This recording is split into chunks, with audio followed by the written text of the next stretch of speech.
Bonsoir à tous et bienvenue aux 20h de la télévision du Burkina. Voici les titres. Les membres du gouvernement sur le site de la société minière Essakan SA. En 5 ans, la société a apporté plus de 200 milliards de francs CFA à l'économie nationale. Yacouba Isaac Zida et l'équipe gouvernementale sont allés parler des perspectives au lendemain de l'adoption du nouveau code minier. Le projet Bagrépol veut inciter ses partenaires techniques et financiers à délier le cordon de la bourse pour un financement additif. Une visite des installations du projet a été organisée au profit des bailleurs de fonds. Le président du Faso a rencontré hier dans la matinée les forces vives de la région du Sahel pour échanger avec elles sur leurs préoccupations. Les échanges ont porté sur les projets de développement, notamment le pôle de croissance du Sahel, le point de la rencontre avec Gérard Somé et Ismaël Diloma Sirima. Les forces vives de la région du Sahel exposent leurs préoccupations au président Kafando et au gouvernement. Tour à tour, les représentants des jeunes, des femmes, des anciens, des autorités administratives et religieuses, ainsi que les opérateurs économiques ont déroulé leurs préoccupations qui s'articulent principalement autour des questions de formation des jeunes, du financement des activités des femmes, du désenclavement de certaines provinces, ainsi que des problèmes d'infrastructure. Le gouvernement de la transition tient pour certain que la région du Sahel, que Dori, ses environs, les autres villes, représentent une promesse pour le développement du Burkina Faso. Et c'est partant de cela que, pas plus tard qu'hier, nous avons planché sur la nécessité de faire de la région du Sahel un pôle de développement, nous appuyant sur les réalités économiques de cette région. Par la suite, les membres du gouvernement ont présenté les projets en cours afin de résoudre les préoccupations évoquées. Michel Kafando a ainsi invité les habitants de la région à rester vigilants pour que les prochains dirigeants ne mettent pas le pied sur les projets déjà élaborés. Et puis, vous le savez déjà, le gouvernement s'est réuni ce mardi en Conseil des ministres délocalisé à Dori. Le Conseil a adopté la loi sur le bail d'habitation privée. L'adoption de cette loi permettra de mieux encadrer les prix des loyers au Burkina Faso. Le gouvernement s'est également penché sur les dernières nominations au ministère de l'administration territoriale et de la décentralisation. Des nominations qui ont suscité des interrogations vu que la transition tire à sa fin. Le point avec Arthur Ouedraogo et Marguerite Douanio. Le projet de loi portant sur le bail d'habitation privée en passe d'être une réalité au Burkina. La prochaine étape sera le passage au CNT. Bientôt, les prix des loyers ne seront plus fixés à la tête du client ou selon l'humeur du propriétaire de la maison. Nous avons alors décidé que, bien évidemment au niveau du gouvernement, en attendant que le Conseil national de transition l'adopte, que fixer le prix du loyer dorénavant au Burkina Faso, il va falloir tenir compte de ce qu'on appelle un référentiel de valeur. Ça veut dire concrètement quoi? Que dorénavant, le prix d'un immeuble ou le prix d'un logement ne devrait pas dépasser 7% de la valeur investie.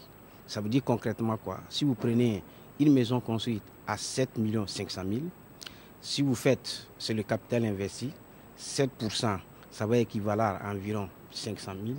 Et donc vous divisez par 12, vous verrez que le loyer ne devra pas dépasser 43 000. Les dernières nominations en Conseil des ministres suscitent pas mal de questions quand on sait que l'on est pratiquement à la fin de la transition. Mais le ministre en charge de l'administration territoriale tient à rassurer. C'est pour donner l'information qu'en fait ce sont des confirmations. C'est-à-dire qu'après la séparation du ministère, la scission du ministère de l'administration territoriale et de la sécurité, le ministère de l'administration territoriale et de la décentralisation a hérité de certains cadres qui sont restés dans les structures. Bon, c'est eux qu'il s'agit de confirmer tout simplement. Et le Burkina Faso, qui a entamé sa deuxième semaine de campagne pour la présidentielle et les législatives, au département en charge de l'administration territoriale, on n'a pour l'heure noté aucun incident majeur. Militants et responsables de partis politiques semblent avoir entendu les différents appels pour une campagne citoyenne et pour des élections apaisées, nous dit le chef du département. Le Premier ministre et les membres du gouvernement ont mis à profit leur séjour dans le Sahel burkinabé pour visiter la mine d'Essakan SA. La mine a contribué à plus de 200 milliards de francs CFA à l'économie nationale pour la période 2011-2015 et créé plus de 2000 emplois directs. Le point de la visite avec Arthur Ouedraogo et Marguerite Douagneau. La mine d'or d'Essakan a produit en 2014 369 000 onces d'or. Les prévisions pour 2015 sont à la hausse, qui fait de cette mine l'une des plus importantes au Burkina Faso. C'est donc un fleuron de l'industrie extractive burkinabé que le Premier ministre Yacouba Isaac Zida et son gouvernement au grand complet ont visité.Essakan est une mine qui produit environ 400 000 onces d'or sur une base annuelle. J'ai vu l'enthousiasme des gens du gouvernement quant à la mine d'Essakan. Donc pour nous, c'est une très belle visite et un honneur. La contribution directe de la mine d'or d'Essakan à l'économie burkinabé pour la période 2011 à 2015 est de 228 milliards de francs CFA. Elle aura investi 109 milliards de francs CFA auprès des fournisseurs de biens et services burkinabés et créé au titre de cette même année plus de 2000 emplois directs, dont 95% de nationaux. Autant de raisons qui ont conforté le chef de gouvernement dans le choix d'Essakan pour sa première sortie dans une mine d'or au Burkina. D'abord, en termes d'apport au budget de l'État, c'est une masse importante, c'est plusieurs milliards. Donc nous pensons qu'il faut encourager cette mine-là, il faut lui donner aussi les moyens de pouvoir se pérenniser. Et puisque la santé et la sécurité des travailleurs constituent la priorité dans cette entreprise au dire des responsables, c'est par une séance d'exercice au programme du MBA, Mind Body Achievement, développé dans la mine d'or, que le Premier ministre et les membres de son gouvernement ont débuté la visite. Les femmes du secteur minier s'approprient le concept de responsabilité sociale des entreprises, un principe intégré dans la gestion des industries extractives en vue de prendre en compte les préoccupations liées à la protection de l'environnement. Le point avec Yolande Lompo. Elles veulent être le porte-voix pour le plaidoyer et la promotion du concept de la responsabilité sociale des entreprises RSE au Burkina Faso. Et dans l'optique d'intégrer ce concept dans leur manière de penser et dans leur comportement, ces femmes du secteur minier sont réunies ici à Kombisiri pour se l'approprier. C'est une notion qui a émergé dans les pays occidentaux et de plus en plus en Afrique, on prend conscience de ça, notamment dans les industries extractives, je veux dire le secteur minier. Donc on va évoquer la théorie le premier jour. Le second jour, on va voir quelle est la pratique nationale et internationale, aussi bien au Burkina, en Afrique de l'Ouest et partant dans le monde.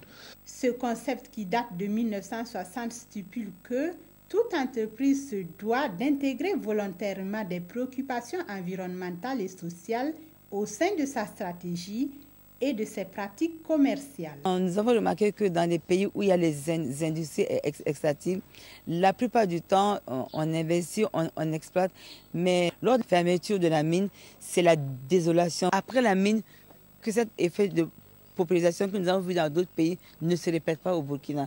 Instrument de bonne gouvernance, la RSE représente la contribution des entreprises aux enjeux du développement durable. 1409 candidats au total sont en lice pour les 27 sièges de l'Assemblée nationale. Sur le terrain, les candidats font de nombreuses promesses qui en réalité ne relèvent pas de leurs compétences. Notre chronique politique du jour est consacrée au rôle du député qui se résume comme suit: voter la loi, contrôler l'action gouvernementale et consentir à l'impôt. Draman Guéné.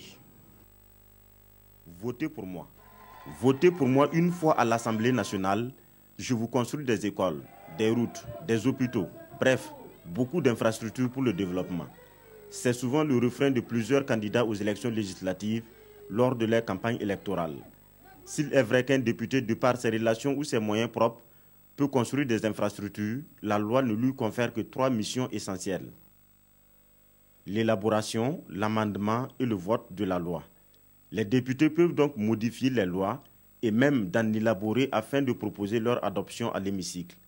Qu'elle émane du gouvernement ou du Parlement lui-même, une loi ne peut être adoptée que par les députés. Le contrôle de l'action gouvernementale. Les représentants du peuple disposent de plusieurs outils pour exercer ce contrôle. D'abord, la motion de censure.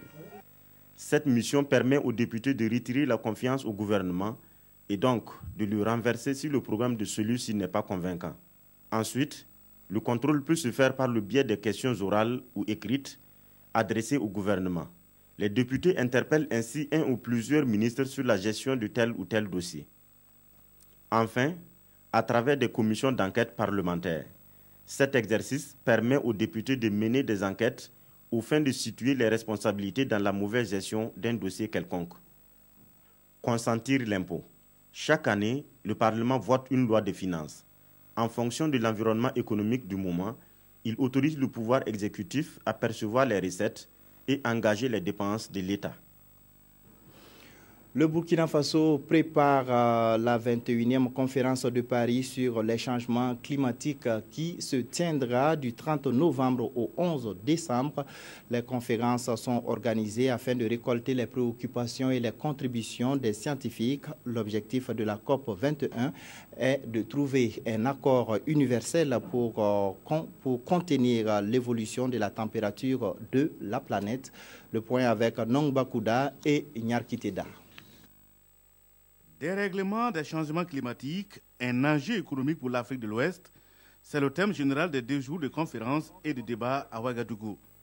Conférenciers, experts du domaine et participants devront à cet effet focaliser les échanges sur le constat climatique, les solutions d'atténuation, l'adaptation au dérèglement climatique et la transition des économies face justement à ces dérèglements. La réflexion qui est menée ici, c'est une contribution théorique des scientifiques au niveau du Burkina Faso pour davantage éclairer et apporter une contribution significative à cette conférence. Il s'agit alors à cette conférence de définir la situation propre au pays des hommes intègres et recueillir les contributions des scientifiques burkinabés. L'ambassade de France au Burkina et ses structures techniques ainsi que ses partenaires préparent la participation du Burkina à la 21e conférence des parties à Paris, COP 21. La COP 21 a pour objectif de permettre à tous les États, aidés par les individus, de construire un monde dans lequel nos enfants vont pouvoir vivre. C'est un objectif extrêmement important. Environ 40 000 personnes issues de près de 190 pays sont attendues à Paris pour la COP 21.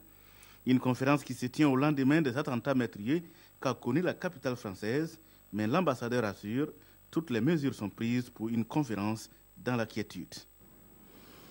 Les responsables du projet Bagrépol ont organisé au profit des partenaires techniques et financiers une visite guidée de la plaine aménagée et des différentes infrastructures du projet. Objectif de cette visite, convaincre les bailleurs de fonds d'injecter les ressources financières additives dans la réalisation du projet. Le point avec Désiré Ilboudo et Pascal Canet. C'est une opération de charme que Bagrépol lance à l'endroit de ses partenaires techniques et financiers. Depuis le lancement officiel de ce pôle de croissance pilote en 2012, plus de 117 milliards de francs CFA ont été investis dans le projet, mais il reste 52 milliards à trouver pour couvrir les besoins d'aménagement. Alors les responsables de Bagrépol veulent à travers cette visite guidée convaincre les diplomates et chefs d'institutions financières que Bagrépol est bel et bien une réalité, une opportunité de développement durable pour le Burkina Faso. Que les partenaires techniques et financiers voient que Bagrépol a dépassé le stade du rêve. Que Bagrépol n'est plus au stade des mots. Bagrépol n'est plus un discours. Tous les points saillants du projet ont été visités. Le barrage, naturellement, c'est le nœud du projet. La centrale hydroélectrique, les périmètres irrigués, l'usine de grainage, le centre de tuvage en passant par le centre piscicole et le centre d'activités diverses. Durant 5 heures d'horloge, les visiteurs ont eu toutes les explications nécessaires. Opération de charme réussie, puisque déjà certains visiteurs annoncent des chiffres. La Banque africaine de développement va rentrer dans ce projet avec un financement de 16 milliards de francs CFA pour l'aménagement de la rive droite. Si le gouvernement lui-même tient à ça et à multiplier ce genre de choses. Je ne vois pas pourquoi un bailleur de fonds qui parle de soutenir le développement, lutter contre la pauvreté, promouvoir l'emploi, resterait en retrait. Ils ne sont certainement pas les seuls à être intéressés par le projet au regard des confidences faites au cours de la visite. Mais dans le milieu diplomatique, il faut être prudent dans les annonces. Une chose est sûre, les lignes vont bientôt bouger en matière de financement à Bagré-Pôle. Le Burkina Faso veut faire de la question de l'évaluation des projets une question centrale dans la mise en œuvre des projets et programmes. Les deuxièmes journées nationales de l'évaluation qui se sont achevées aujourd'hui ont offert l'opportunité de sensibiliser sur la place et l'importance de l'évaluation dans la réussite des projets. Issa Kafando, Zalissa Sanfo. Faire une halte. Jeter un regard interrogatif dans le rétroviseur avant de poursuivre la route. Voici un principe clé qui doit guider la mise en œuvre de tous les projets. Pour les Nations Unies, ce principe doit être de rigueur. Voici pourquoi cette année 2015 est décrétée année de l'évaluation. C'est fondamental si on veut continuer à progresser sur le chemin du développement général, de pouvoir améliorer les capacités de suivi et d'évaluation au Burkina Faso. Le Burkina Faso aussi souscrit entièrement à ce principe d'évaluation. Ainsi, plusieurs mesures sont prises dans ce sens. Au niveau de la direction générale de l'économie et de la planification, une direction a été créée pour vraiment s'occuper effectivement de cette fonction donc de suivi et évaluation. Il faut améliorer peut-être la pratique. Et c'est dans ce souci de perfectionnement que se tiennent cette deuxième journée nationale de l'évaluation. Une occasion de sensibiliser et d'interpeller tous les acteurs à la prise en compte du système suivi-évaluation dans le cycle de leur projet. Les greffiers sont en grève depuis le 10 novembre. Ils dénoncent le report sans cesse de la date de prise d'effet des décrets d'application de la loi portant statut du personnel du corps des greffiers. Le syndicat national des agents de la justice et le syndicat des greffiers du Burkina ont animé une conférence de presse pour expliquer la situation qui prévaut dans les juridictions et interpeller le gouvernement sur le respect du consensus autour de l'application de ces décrets. Yacouba Diallo, Mounira Keri. Face à la presse, le syndicat national des agents de la justice, SYNAJ, et le syndicat des greffiers du Burkina, SGB, haussent le ton. Ils s'insurgent contre ce qu'ils appellent le non-respect du consensus autour des décrets d'application de la loi portant statut du greffier. Une loi votée depuis 2012 et dont la date de prise d'effet ne cesse d'être reportée. La date de prise d'effet arrêtée de commun accord pour janvier 2013 et ramenée à janvier 2015 a été finalement reportée à janvier 2016. D'autres indemnités prévues par la loi ont été de façon unilatérale et inacceptable, soit renommées, soit supprimées par ces décrets pris en Conseil des ministres. Au vu de ces faits, les greffiers expriment hors de leur cadre syndical leur ras-le-bol. Depuis le 10 novembre, ils observent un mouvement d'humeur sur toute l'étendue du territoire national. Le constat que les syndicats font aujourd'hui est que depuis cette date, aucune démarche n'a encore été faite par le ministère ou le gouvernement pour apaiser et rassurer les greffiers sur le respect du consensus. Si rien n'est fait dans les jours à venir, les syndicats promettent une lutte plus âpre et plus active. La coopération suisse a offert hier un lot de matériel radio et télé d'une valeur de 90 millions de francs CFA à la RTB. L'objectif de la coopération suisse est d'améliorer les capacités techniques de la RTB qui doit relever le défi de la couverture médiatique des prochaines élections présidentielles et législatives. La remise du matériel avec Yacouba Diallo et Evelyne Dabiré. Par ces signatures, ce matériel informatique de son, de vidéo et d'éclairage pour les studios télé devient la propriété de la RTB, la radiodiffusion-télévision du Burkina, un don du gouvernement helvétique afin d'améliorer les capacités techniques de cette structure. Nous avons conçu ce partenariat qui, comme j'ai eu l'occasion de le dire, ne se résume pas seulement à un don de matériel, mais c'est aussi une collaboration qui va durer jusqu'à la fin de l'année 2016 avec des collaborations entre journalistes, avec des formations diverses à tous les niveaux. Suite à cette remise de matériel, une autre, celle de la charte déontologique et des valeurs de la RTB, a été faite par la Fondation Hirondelle de Suisse à la RTB. Cette charte-là qui est un instrument d'autorégulation, donc on a essayé dans cette charte de faire ressortir les principes fondamentaux que chaque journaliste, chaque technicien, chaque travailleur de la RTB doit respecter. L'ensemble du matériel présenté ici constitue le 10e et la première d'une livraison dont le coût total est estimé à 262 millions de francs CFA. La livraison du reste du matériel, de même que des formations à venir, se feront courant 2016. 6 millions de francs CFA, c'est la valeur du matériel sportif remis hier à l'EFO par la Société africaine de cycle SAC Hero. Le club de football et l'entreprise ont également signé un contrat d'1 an. Roger Cam, Modeste Ouedraogo.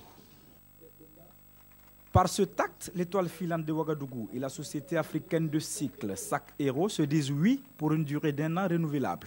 SAC Hero s'associe à l'étoile filante de Ouagadougou pour une meilleure visibilité au Burkina Faso. Pour la saison 2015-2016 qui doit jouer au minimum, je pense, 30 matchs, il y a 15 journées, aller-retour, ça fait 30 journées. Et si l'étoile doit voyager à travers le Burkina Faso, c'est notre marque aussi qui voyage avec l'étoile. Dans un contexte économique de plus en plus difficile, ce soutien arrive comme une bouffée d'oxygène à l'étoile filante de Ouagadougou. Le football, aujourd'hui, c'est les finances. Sans argent, on ne peut rien faire. Alors nous avons en tout cas un partenaire qui a entendu notre cri de cœur et qui s'est engagé à nous aider. Et nous, on ne peut que remercier l'administration de SAC Hero et tout son staff. Notre rôle, c'est de les accompagner, pour les encourager et prouver aussi à nos compatriotes, à nos collègues opérateurs de faire la même chose que nous, ou bien plus. Et c'est ce qui nous a poussé à le faire. Pour cette première expérience entre ces deux parties, SAC Hero offre du matériel sportif d'une valeur de 6 millions de francs CFA. Le contrat prévoit également un soutien financier dont la valeur reste à la discrétion des deux parties. Les attentats de Paris, justement, la situation à la SN Sosiko et l'arrestation du colonel Yacouba Ouedraogo sont les principaux sujets traités par les quotidiens. La revue de presse est avec Sibidi Issa Lankwande. Blocage des entrées de la SN Sosiko, chaude conciliation en vue d'une reprise des activités. L'observateur Palga nous apprend qu'après 8 jours de blocus par les travailleurs de la société sucrière, sa levée est peut-être pour bientôt. Même si note le journal, les discussions achoppent sur le sort du directeur général dont les insurgés demandent le départ, ainsi que celui de 3 de ses collaborateurs. Les médiateurs ont pour l'instant obtenu le maintien du directeur général en attendant que les autorités burkinabées saisissent le groupe propriétaire de la société sur la question, nous dit l'observateur Palga. Putsch manqué, le colonel Yacouba Ouedraogo déféré à la maison d'arrêt et de correction des armées. Après avoir été entendu par le juge militaire, il a rejoint les généraux Diendéré, Bassolé et les autres, écrits aujourd'hui au Faso. Le journal nous apprend aussi que l'ancien patron de la sécurité intérieure, le colonel Omer Bationo, a été inculpé dans la même affaire, mais lui serait toujours en liberté. Croisade des Occidentaux contre Daesh, période de répit pour les dictateurs africains, le pays en est convaincu. Suite aux attentats de Paris, les chantres de la démocratie se sont lancés corps et âme dans une chasse sans merci contre l'État islamique. Pour assouvir leur volonté de casser du djihadiste, les Occidentaux n'excluent plus de faire alliance avec le grand Satan, comme pendant la Seconde Guerre mondiale. Ils ont d'autres chats à fouetter que de veiller sur la démocratie, écrit le pays, laissant ainsi aux satrapes africains assez de temps pour consolider les bases de leur dictature. Ainsi, Paul Kagame, Pierre Nkurunziza, Joseph Kabila et tous ceux qui, sous nos tropiques, caressent l'espoir de poignarder la démocratie pour s'accrocher au pouvoir, n'hésiteront pas à tirer profit de ces moments. Ainsi s'achève cette édition. Merci de l'avoir suivi. Restez en compagnie de nos programmes.